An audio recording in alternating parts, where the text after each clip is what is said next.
राजनीति में वक्त और हालात दोनों सबसे बड़े शिक्षक होते हैं। जो कल दूसरों की तकलीफ पर मौन थे, आज वही खुद शिकायत करते दिखाई दे रहे हैं। यही हाल आज समाजवादी पार्टी की युवा सांसद इकरा हसन का है, जो इन दिनों चर्चाओं में है क्योंकि उन्हें कुछ लोगों ने मुल्ली और आतंकवादी कह दिया है। इकरा भावुक हुई, बोली कि इसमें मेरी क्या गलती थी, कोई मुझे बताए।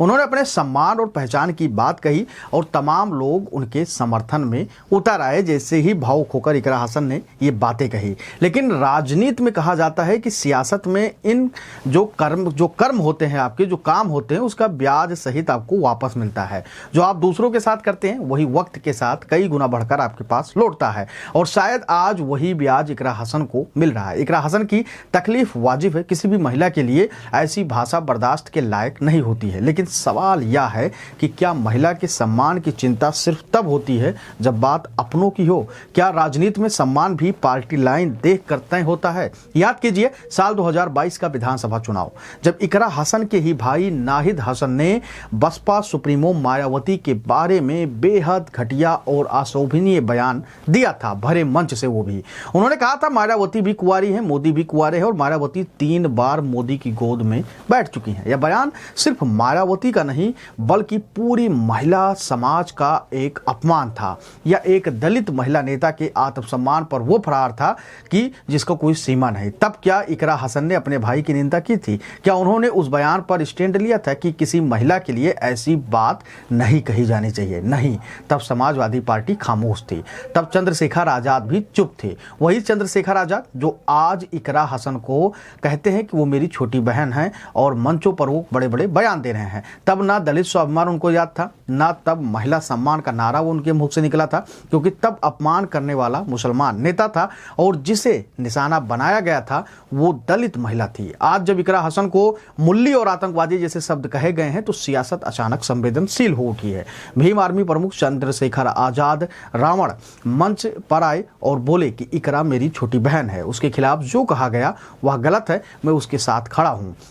उन्होंने आगे यहां तक कह दिया कि मुस्लिम, गुर्जर और दलित समुदाय को मिलकर इकरा को न्याय दिलाना चाहिए। लेकिन जब नाहिद हसन ने मायावती के बारे में अपमानजनक बातें कही, तब क्या चंद्रशेखर ने कुछ कहा था कि दलित और मुस्लिम समाज मिलकर बहन मायावती को न्याय दिलाएंगे? ऐसा कुछ भी उन्होंने नहीं कहा था और न ही कहा। क्यों नहीं कहा? उसके पीछे भी राजनीतिक गणित छिपी हुई थी और तब इकरा और नाहिद से टकराना वोट बैंक से टकराना था चंद्रशेखर आजाद के लिए। आज वही चंद्रशेखर आजाद महिला सम्मान के पहरेदार बन गए हैं।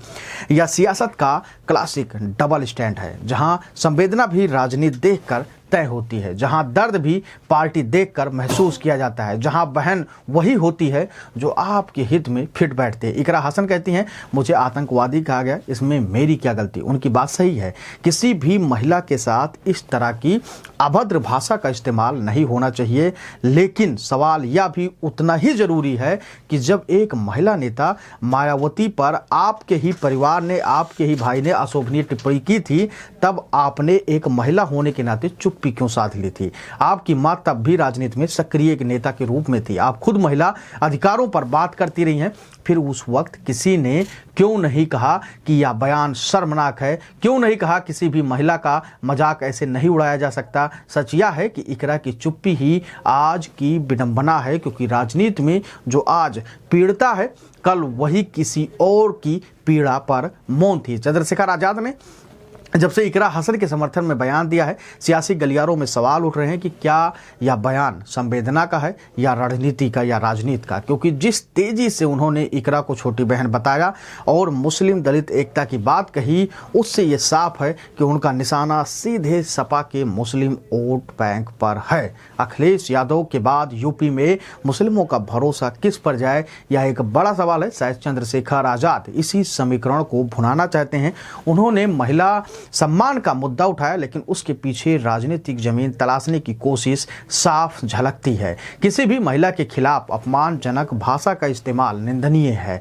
इकरा हसन के साथ जो भी कुछ हुआ वह पूरी तरीके से गलत है। लेकिन राजनीति का सबसे बड़ा दोष यही है कि यहाँ सम्मान और संवेदना दोनों ही चयन होता है कि किस तरीके से कब कहाँ बोलना है। जब अपनों पर बात आती है तो सियासत भावनात्मक हो जाती है और जब दूसरों पर चोट होती है तो वही सियासत मौन साध बांध लेती है। अगर समाजवादी पार्टी, भीम आर्मी या कोई भी दल सच में महिला सम्मान के लिए खड़ा है तो उन्हें यह लड़ाई सिर्फ इकरा के लिए नहीं बल्कि हर उस महिला के लिए लड़नी चाहिए जो राजनीति में है और किसी भी पार्टी से हो। उनका सम्मान उनको करना चाहिए, न कि उनको अपमानित करना चाहिए। चाहे वो स्मृति ईरानी हो, मायावती हो या और भी कोई महिला हो, उनका भी सम्मान करना चाहिए। इस पूरी खबर का निष्कर्ष क्या है तो वो भी आप जान लीजिए। राजनीति में कोई अस्थायी दुश्मन नहीं होता, ना अस्थायी दोस्त, बस अस्थायी अवसर होते हैं। आज इकरा हसन छोटी बहन है, कल किसी और नेता की राजनीतिक बहन वो बन सकती हैं, लेकिन यह सिलसिला तब तक नहीं बदलेगा जब तक नेता या नहीं समझेंगे महिला का सम्मान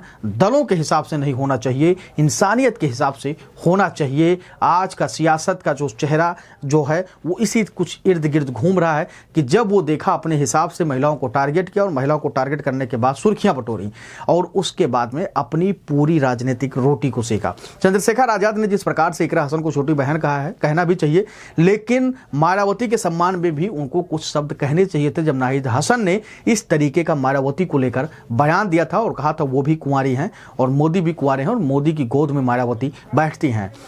आप अपनी राय हमको जरूर दीजिएगा कि इसमें कौन सही है कौन गलत है। चंद्रशेखर आजाद ने जिस प्रकार से स्टैंड लिया उसको लेकर भी आप अपनी राय हमको जरूर दीजिएगा। धन्यवाद।